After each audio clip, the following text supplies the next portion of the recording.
ಆಗಿದೆ. ನಂತರ ಅಲ್ಲಿಂದ ಸ್ಟೇಷನ್ ಮುಂದೆ ಅವರು ಗಣಪತಿ ಇಟ್ಕೊಂಡು ಕೂತಿದ್ದಾರೆ. ಅವಾಗ ಎರಡು ಮುಸ್ಲಿಮರ ಮಧ್ಯೆ ಒಂದು ವಾಗ್ವಾದ ನಡೆಯುವಂಥ ಒಂದು ಸನ್ನಿವೇಶ ಕ್ರಿಯೇಟ್ ಆಗಿದೆ. ಅದಾದ ಮೇಲೆ ಸಾಕಷ್ಟು ಪೊಲೀಸರೆಲ್ಲರೂ ಬಂದು ಕನ್ವಿನ್ಸ್ ಮಾಡ್ತಕ್ಕಂಥ ಪ್ರಯತ್ನ ಮಾಡಿದ್ದಾರೆ. ನಾನು ವಿನಂತಿ ಮಾಡಿದ್ದೆ ಸಾರ್ವಜನಿಕರಿಗೆ, ಇದರಿಂದ ಯಾವುದೂ ಉಪಯೋಗ ಇಲ್ಲ. ಯಾರಾದರೂ ಅನಾಹುತ ಆದರೆ ಅದಕ್ಕೆ ನಾವು ಯಾರೂ ಅವ್ರ ಜೀವ ಕೊಡಲಿಕ್ಕೆ ಸಾಧ್ಯ ಆಗಿಲ್ಲ. ಏನೇನು ನಡೆದರೂ ತಪ್ಪಿದರೆ ತಪ್ಪಿದಷ್ಟರ ಮೇಲೆ ಕ್ರಮ ತಗೊಳ್ಳೋಣ. ಒಂದು ಸ್ವಲ್ಪ ಟೈಮ್ ಕೊಡಿ. ಬಟ್ ಅದು ಬಿಟ್ಟು ಯಾವುದೇ ಒಂದು ಹೆಜ್ಜೆ ಮುಂದೆ ಹೋದರೂ ಅದರಿಂದ ಹಿಂದೆಲ್ಲ ನಡೆದಿರ್ತಕ್ಕಂಥ ಇನ್ಸಿಡೆಂಟ್ಗಳು ದೇಶದಲ್ಲಿ ರಾಜ್ಯದಲ್ಲಿ ನಾವು ನೋಡಿದ್ದೀವಿ. ಹುಡ್ಕೋದು ಬೇಡ. ನಾಂಗಲದಲ್ಲಿ 40 ವರ್ಷದಿಂದ ಭಾಳ ಶಾಂತಿ ನೆಲೆಸಿದೆ. ಇವತ್ತು ಈ ಇನ್ಸಿಡೆಂಟು ನಮಗೆ ಒಂದು ದೇವರ ಕೆಲಸ ಈ ಥರದ ಇನ್ಸಿಡೆಂಟ್ಗೆ ಟರ್ನ್ ಆಗ್ತಕ್ಕಂಥದ್ದು ಬೇಡ ಅಂಥೇಳಿ ಎರಡೂ ವರ್ಗದ ಜನರಿಗೆ, ಮುಸ್ಲಿಮ್ಸ್ಗಳು ಮತ್ತು ನಮ್ಮ ಹಿಂದೂಗಳಿಗೆ ವಿನಂತಿ ಮಾಡಿದೆ. ಕೊನೆಗೆ ಗಣಪತಿಯನ್ನು ವಿಸರ್ಜನೆ ಮಾಡಿದ್ದಾರೆ. ರಾತ್ರಿ ಎಲ್ಲ ಜಿಲ್ಲಾಧಿಕಾರಿಗಳು, IGO ಎಲ್ಲ ಅಲ್ಲೇ ಇದ್ದಾರೆ. ಈಗ ಒಂದಷ್ಟು ಸಣ್ಣ ಪುಟ್ಟ ಘಟನೆ ನಡೆದಿದೆ. ಒಂದೆರಡು ಅಂಗಡಿಗಳಿಗೆ ಅನಾಹುತ ಆಗಿರೋದು ಬಿಟ್ಟರೆ ಪ್ರಾಣಹಾನಿ ಹಾಗೂ ಆಗದೇ ಇರೋದ್ರಿಂದ ಒಂದು ಸಮಾಧಾನ ನನಗೆ. ಅದರಿಂದ ನನಗೆ ಮಾನ್ಯ ಮುಖ್ಯಮಂತ್ರಿಗಳು ಸಹ ಎಲ್ಲ ಅಧಿಕಾರಿಗಳಿಗೆ ಸೂಚನೆ ಕೊಟ್ಟಿದ್ದಾರೆ. ಗೃಹ ಮಂತ್ರಿಗಳು, ಮುಖ್ಯಮಂತ್ರಿಗಳು ನೇರವಾಗಿ ಮಾತನಾಡಿದ ಹಣಗಳು ನಾನು ಅದಕ್ಕೋಸ್ಕರ ಈಗ ಅರ್ಲಿಯಲ್ಲಿ ಹೊರಟಿದ್ರು. ಎಲ್ಲ ಅಧಿಕಾರಿಗಳು, ಜಿಲ್ಲಾ ಮಟ್ಟದ ಉಪವಿಭಾಗ ಮಟ್ಟದ ಅಧಿಕಾರಿಗಳಿದ್ದಾರೆ.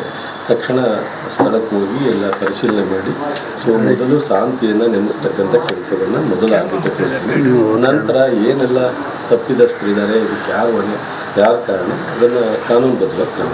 ಸರ್, ಈಗ ಈ ಪ್ರಕರಣಕ್ಕೆ ಸಂಬಂಧಪಟ್ಟಂತೆ ಏನು ಕ್ರಮ ತಗೊಂಡಿದ್ದೀರಾ ಅಥವಾ ಯಾರನ್ನಾದ್ರೂ ವಶಕ್ಕೆ ಪಡೆದಿದ್ದೀರಾ?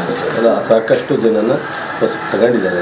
ಅದು ಎಷ್ಟು ಜನ ತಗೊಂಡಿದ್ದಾರೆ ಅನ್ನೋದನ್ನು ನಾನು ಈಗ ಬ್ಲಾಕ್ ಕಾಂಗ್ರೆಸ್ ಅಧ್ಯಕ್ಷರು ಯಾರಿದ್ರು ಒಂದು ನಿಮಿಷ ಕೇಳ್ಬೇಕು ದಯಮಾಡಿ. ನೀವು ನನಗೆ ಸಹಕಾರ ಕೊಡ್ತೀರಾ ಅಂತ ಅನ್ಕೊಂಡಿದ್ದೀನಿ. ನನಗೆ ಅಂದರೆ ನನ್ನ ಅಧಿಕಾರಕ್ಕೋಸ್ಕರ ಅಲ್ಲ, ಸಾರ್ವಜನಿಕರ ಹಿತದೃಷ್ಟಿಯಿಂದ ಮಾಧ್ಯಮ ಸ್ನೇಹಿತರು ಸಹ ನಾನು ಪ್ರವಾಗ ಕೇಳಿಕೆ ಕೊಡ್ತಕ್ಕಂಥದ್ದು, ನೀವು ಅದನ್ನು ಬಿತ್ತಿಸ್ತಕ್ಕಂಥದ್ದು, ಅದರಿಂದ ಪ್ರಯೋಜನ ಆಗಲ್ಲ. ಬ್ಲಾಕ್ ಕಾಂಗ್ರೆಸ್ ಅಧ್ಯಕ್ಷರ ಮಗ ಆಗಲಿ ಅಥವಾ ಇನ್ನೊಬ್ಬ ಆಗಲಿ ಪ್ರಶ್ನೆ ಇಲ್ಲ ಇಲ್ಲಿ. ಅದು ಪೊಲೀಸ್ ಇಲಾಖೆ ನೆಗ್ಲಿಷನ್ ಆಗಲಿ ಅಥವಾ ಇಲ್ಲ ಅಲ್ಲಿರ್ತಕ್ಕಂಥ ನಾಯಕರುಗಳ ತಪ್ಪಾಗಲಿ, ಹಿಂದೂಗಳು ಮುಸ್ಲಿಮ್ಸು ಅನ್ನೋ ಪ್ರಶ್ನೆ ಬರಲ್ಲ ಇಲ್ಲಿ. 100ಕ್ಕೆ 100ರಷ್ಟು ಕಾನೂನುಬದ್ಧ ಕ್ರಮ. ಪೆಟ್ರೋಲ್ ಬಾಂಬ್ ಎಲ್ಲ ಯೂಸ್ ಮಾಡಿದ್ದಾರೆ ಅದೇನು ಅಂತ ಅನ್ಸಲ್ವಾ ನಿಮಗೆ? ಈಗ ಒಂದು ನಿಮಿಷ ನೀವು ಇಲ್ಲಿ ಹೇಳ್ತಾ ಇದ್ದೀರಾ, ನಾನು ಕೇಳ್ತಾ ಇದ್ದೀನಿ. ನಾನು ಅಲ್ಲಿ ಸ್ಪಾಟ್ಗೆ ಹೋದ್ರೆ ತಾನೇ ಎಲ್ಲ ಗೊತ್ತಾಗೋದು. ನಾನು ಮಾಹಿತಿ ತಗೊಂಡಿದ್ದೀನಿ. ಈಗ ಶಾಂತಿ ಆಗಿದೆ. ದಯಮಾಡಿ ನೀವು ಸಹ ಕೈ ಮುಗಿದು ವಿನಂತಿ ಮಾಡ್ತೀನಿ, ನಾಗಮಂಗಲ ಶಾಂತಿ ಆಗ್ಲಿಕ್ಕೆ ನೆಮ್ಮದಿ ಬಿಡಿ. ಈಗ HD ಕುಮಾರಸ್ವಾಮಿ ಅವರು ಒಂದು ಮಾತು ಹೇಳ್ತಾರೆ, ಎಲ್ಲೋ ಒಂದ್ ಕಡೆ ಒಂದು ಕೋಮಿಗೆ ಪ್ರಿಫರೆನ್ಸ್ ಕೊಡ್ತಾ ಇದ್ದಾರೆ. ಅದಕ್ಕೆ ನೋಡಿ, ನಾನು ಮಾತನಾಡಿದ್ರೆ ತಪ್ಪಾಗುತ್ತೆ. ಬಹುಶಃ ಅವರು ಕೇಂದ್ರ ಸಚಿವರಾಗಿದ್ದಾರೆ, ನಾನು ರಾಜ್ಯದಲ್ಲಿ ಸಚಿವರಾಗಿದ್ದೆ. ರಾಜ್ಯ ಸರ್ಕಾರ, ಕೇಂದ್ರ ಸರ್ಕಾರ ಎಲ್ಲವೂ ದೇಶ, ರಾಜ್ಯ, ಜನರ ಹಿತಕ್ಕೆ ನಾವು ಮಾಡಬೇಕಾಗುತ್ತೆ. ಅವರು ಮಾಜಿ ಮುಖ್ಯಮಂತ್ರಿಗಳಿದ್ದಾರೆ, ಸಾಕಷ್ಟು ಅನುಭವ ಇದೆ. ನಾನು ಅನ್ಕೊಂಡಿದ್ದೀನಿ ಅವರು ಇದನ್ನ ಆಗುವಂಥದ್ದಕ್ಕೆ ಅವರ ಸೂಚನೆ, ತಿಳುವಳಿಕೆ, ಸಜೆಷನ್ನು ಮತ್ತು ಅವರ ಏನಾದ್ರು ಮಾರ್ಗದರ್ಶನ ಇದ್ರೆ ಕೊಡ್ತಾರೆ ಅನ್ಕೊಂಡಿದ್ದೀನಿ. ಅದನ್ನ ಮೀರಿ ಅವರು ಇದನ್ನ ರಾಜಕೀಯವಾಗಿ ಮಾತಾಡ್ತೀನಿ ಅಂದ್ರೆ ದೇವರು ಅವ್ರಿಗೆ ಒಳ್ಳೇದು ಮಾಡಲಿ. ನಾನು ಖಂಡಿತ ಅದಕ್ಕೆ ರಾಜಕೀಯವಾದಂತ ಉತ್ತರ ಕೊಡಲ್ಲ. ಈ ಇಶ್ಯೂನಲ್ಲಿ ಅದು ನನ್ನ ಸ್ವತಃ ಕ್ಷೇತ್ರ, ನನ್ನ ಜಿಲ್ಲೆ ಆಗಿರ್ಬೋದು, ನನ್ನ ರಾಜ್ಯದಲ್ಲಿ ಯಾವುದೇ ಮೂಲೆಯಲ್ಲಾಗಿರ್ಬೋದು, ನಮ್ಮ ಸರ್ಕಾರದ ಬದ್ಧತೆ, ಮೊದಲ ಆದ್ಯತೆ ಸಾರ್ವಜನಿಕರ ರಕ್ಷಣೆ ಮಾಡ್ತಕ್ಕಂಥದ್ದು, ಸಾರ್ವಜನಿಕರ ಆಸ್ತಿ ರಕ್ಷಣೆ ಮಾಡ್ತಕ್ಕಂಥದ್ದು. ನಂತರ ವಿರೋಧ ಪಕ್ಷದ ನಾಯಕರುಗಳ ಪ್ರಚೋದನೆಗಾಗಲಿ ಅಥವಾ ಪ್ರಶ್ನೆಗಾಗಲಿ ಅಥವಾ ಇನ್ನೊಂದಕ್ಕಾಗಲಿ ಉತ್ತರ ಕೊಡ್ತಕ್ಕಂಥದ್ದು. ಕುಮಾರಸ್ವಾಮಿಯವರು ಬಹಳ ದೂರ ಏನಲ್ಲ, ಅಲ್ಲಿ ಲೋಕಸಭಾ ಸದಸ್ಯರಿದ್ದಾರೆ. ನಾನು ಅವರು ಒಟ್ಟೊಟ್ಟಿಗೆ ಕೆಲಸ ಮಾಡಿದ್ದೀವಿ. ಅವರಿದ್ದಾಗ ಏನೇನಾಗಿದೆ ಏನೋ ಅನಾಹುತ ಅಥವಾ ನಾವಿದ್ದಾಗ ಏನಾಗಿದೆ ಅನ್ನೋದು ಎಲ್ರಿಗೂ ಗೊತ್ತಿದೆ. ಇದೆಲ್ಲ ನಿರಂತರವಾಗಿ ಒಂದಲ್ಲ ಒಂದೊಂದು ಸಂದರ್ಭದಲ್ಲಿ ಇನ್ಸಿಡೆಂಟ್ ಆಗ್ತವೆ. ಬಹುಶಃ ಅವರು ತಾಳ್ಮೆಯಿಂದ ಇದಕ್ಕೆ ಶಾಂತಿಯನ್ನ ಕಾಪಾಡ್ತಕ್ಕಂಥದ್ದಕ್ಕೆ ಅವರು ಅಧಿಕಾರಿಗಳಿಗೆ ಮಾತನಾಡೋದಾಗಲಿ, ಟಿವಿ ಸ್ಟೇಟ್ಮೆಂಟ್ ಅಲ್ಲಿ ಕೊಡ್ತಾರೆ ಅಂತ ಅನ್ಕೊಂಡಿದ್ದೀನಿ. ಕೊಡ್ಲಿಲ್ಲ, ನಾನು ಇದನ್ನ ರಾಜಕೀಯವಾಗಿ ಬಳಸ್ತೀನಿ ಅಂತ ಅಂದ್ರೆ ನಾನು ಅದನ್ನ ರಾಜಕೀಯವಾಗಿ ಬೆಳೆಸಲ್ಲ. ನಾನು ಅವರಿಗೆ ರಾಜಕೀಯವಾಗಿ ಉತ್ತರ ಕೊಡಲ್ಲ. ಸಮಾಧಾನಾಗಿ ನಾನು ಅಲ್ಲಿ ಹೋದ್ಮೇಲೆ ನಿಮ್ಮವರು ಇರ್ತಾರೆ, ಮಂಡ್ಯ ಜಿಲ್ಲೆಯ ಎಲ್ಲ ಟಿವಿ ರಿಪೋರ್ಟರ್ ಇರ್ತಾರೆ, ಖಂಡಿತ ಅಲ್ಲಿಂದನೇ ಮಾತಾಡ್ತಾರೆ. ಕಡೆಯ ಪ್ರಶ್ನೆ, ಕಳೆದ ಬಾರಿ ಕೂಡ ದರ್ಗಾದ ಬಳಿ ಒಂದು ಸಣ್ಣ ಮಟ್ಟದ ಕಿರಿಕಾಗಿತ್ತು, ಮತ್ತೆ ಹೀಗಾಗಕ್ಕೆ ಕಾರಣ ಏನು? ಜೊತೆಗೆ ಇಷ್ಟು ದಿನ ಶಾಂತವಾಗಿದ್ದಂತಹ ನಾಗಮಂಗಲ ಇಲ್ಲಿ ಕಾನೂನು ಸುವ್ಯವಸ್ಥೆ ಹಾಳಾಗೋದಕ್ಕೆ ಯಾರು ಕಾರಣ? ಕಾನೂನು ಸುವ್ಯವಸ್ಥೆ ಹಾಳಾಗಿಲ್ಲ. ಕಳೆದ ಬಾರಿ ಈ ತರದ ಯಾವುದೇ ಇನ್ಸಿಡೆಂಟ್ ಆಗಿಲ್ಲ. ಸಣ್ಣ ಪುಟ್ಟ ಮಾತ್ರ ನನ್ನ ಗಮನಕ್ಕೆ ಬರದಲ್ಲೇ ಇರೋ ರೀತಿಯಲ್ಲಿ ಸಣ್ಣದಾಗಿದ್ರೆ ಅದು ದೊಡ್ಡ ವಿಚಾರ ಅಲ್ಲ. ನಾನು 15 ದಿವಸದಿಂದ ಇರಲಿಲ್ಲ.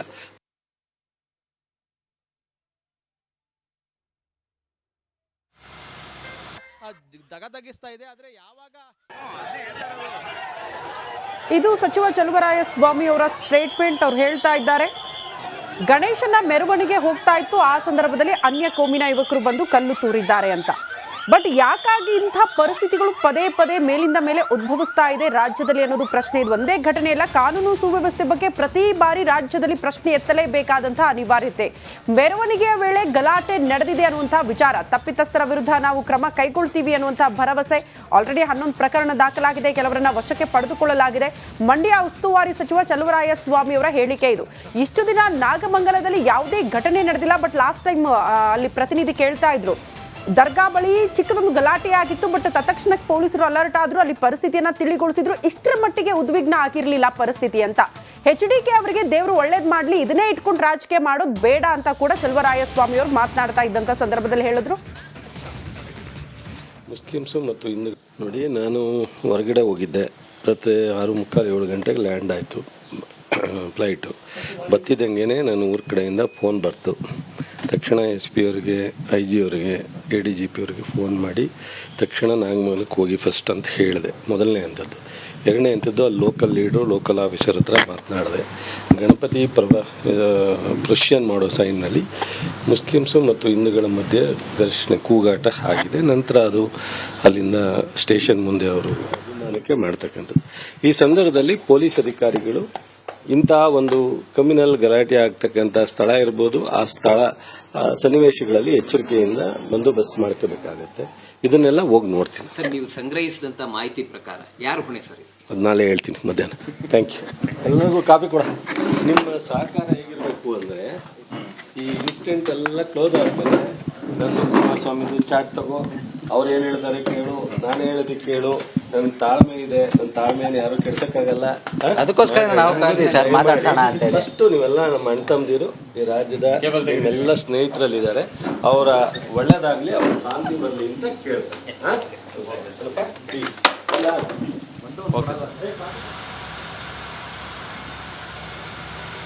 ಇದು ಸಚಿವ ಚಲುವರಾಯಸ್ವಾಮಿ ಅವರ ಹೇಳಿಕೆ. ಕಾರಣ ಉಸ್ತುವಾರಿ ಸಚಿವರು ಕೂಡ ಹಾಕಿದ್ದಾರೆ, ಹಾಗಾಗಿ ಅಲ್ಲಿನ ಪರಿಸ್ಥಿತಿಯ ಬಗ್ಗೆ ಅವರು ಮಾತನಾಡ್ತಾ ಇದ್ರು.